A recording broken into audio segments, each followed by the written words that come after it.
आईला उपवास होता, साबुदाणा बनवला होता, पण याने काय आईला खाऊ दिलं नाही. मग उन्हामध्ये ड्रायफ्रूट खात बसली होती. बाबूची पण आंघोळ वगैरे झाली होती. झोप म्हटलं तर नाही बोलला, सकाळी खूप उशिरापर्यंत झोपला नसा, टाईमपास चालू होता. त्यानंतर मी आंघोळीला गेली, आंघोळ वगैरे केली. केसाची लेंथ चेक करावं म्हटलं तर बऱ्यापैकी केस वाढले आणि दाट पण झालेत, पण कसं आहे ना, खूपच ड्राय होत आहे थंडीमुळं. त्यानंतर आंघोळ केली म्हटल्यावर स्किन केअरमध्ये फक्त मॉइश्चरायझर असते, बाकी काही यूज करत नाही. कारण सनक्रीम वगैरे मला कुठल्याच याची सूट होत नाही, मी कंटाळले आता वापरून वापरून. त्यानंतर बाहेर आली, म्हटलं काय चालू आहे बघावं, तर आईचं इकडं थ्रेडिंग करायचं काम चालू होतं. पहिल्यांदा करत आहे, मला बोलते खूपच त्रास होते. बाबू इकडं झोपला होता. त्यानंतर हे बघा, लायनी आई आणि माझ्या बहिणीची मुलगी चारा आणायला चालली होती म्हशीला.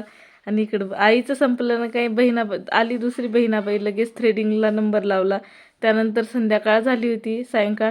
तर बाबू फुटाणे घेऊन आला, मला म्हणतो आई तू पण खाऊन बघ, आणि कशी तरी चव होती, एक ट्राय केला मी.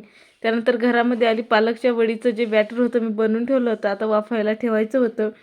गरम पाणी ठेवलेलं होतं कढईमध्ये, म्हटलं लवकर वाफून ठेव. याची रेसिपी नक्कीच शेअर करेल, तुम्हाला आवडल्यास नक्कीच सांगा, पाहिजे असल्यास मी नक्की शेअर करेल. आणि चॅनलला सबस्क्राईब नसेल केलं तर नक्की सबस्क्राईब करा, लाईक करा, शेअर करा आणि कमेंटसुद्धा करा. इथं ते पालकवडी वाफायला ठेवली आणि घरामध्ये आली इकडच्या. म्हटलं आता पटकन झाडू मारून घ्यावं, कारण की सायंकाळची वेळ म्हटल्यावर दिवाबत्ती पण करावं लागतं.